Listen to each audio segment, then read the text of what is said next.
manager for climate and energy. I'm based out of the headquarters here in Washington, D.C. In DuPont Circle. My role is overseeing and coordinating all our efforts in regards to our climate and energy campaigns, and we're running a few right now. One of the major campaigns we're running is stopping the expansion of offshore drilling. So my colleagues in the Arctic, they're based out of Juneau, are working on the Arctic, and us at HQ and along the Atlantic coast are working to stop the expansion into the Atlantic. And as you probably know by now, the first step to offshore drilling is seismic airgun blasting. So not only is it a dangerous technology that can harm marine mammals, but it's also the first step for offshore drilling, so we know where it's leading. So our stance is that it's completely unnecessary because we shouldn't be drilling there in the first place. So why harass these mammals and fish and recreational fishing and tourism and all the things that coastal economies depend on. And then the other flip side to that is we're really active in promoting the expansion of offshore wind. And we don't have one commercial-sized offshore wind project in this country, yet we have the largest, most advanced offshore wind testing facility in the world. So when we go down there in South Carolina, our contact there, her name is AJ, she's just like, we get turbines and utility, transmission line, like all the technical stuff I don't know about, tested in this huge facility, and none of them are going to be used in this country.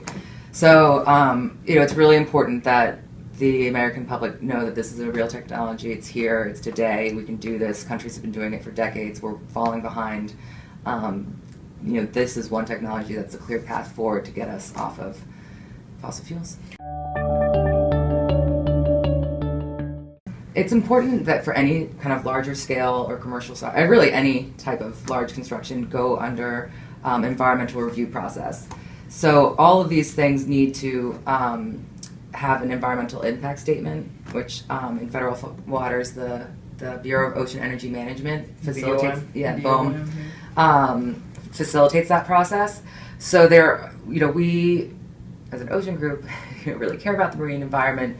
So we've been active in supporting the development of wind, but properly sited. So we've provided different science-based research that shows, for example, where the right whales migrate, and encouraging them to kind of avoid that area for development, or when they are building it, avoid it during those times of year that they are migrating. In addition, there's fairly advanced technology on mitigation measures in terms of pile driving. Pile driving is the process where they actually drive piles in. So it can be really loud. It's not as loud as seismic, but it's loud, and noise pollution is noise pollution. But they've created one mitigation measure that I just think is so cool, is called, I call it bubble netting. I don't think that's the technical term. But they basically do a bubble net all the way around it. So when the sound happens, it gets refracted and broken up and basically muffled while they're doing pile driving. So that's very interesting. It's really interesting kind of uses of these different technologies. But humans, we're creative, and some smart person out there figured that.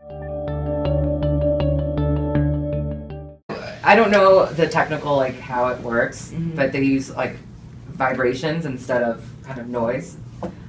Is I think the meat of it. Industry says it's going to take a few years.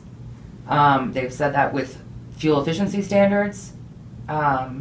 If it's a priority and you need to do it by next year, they'll do.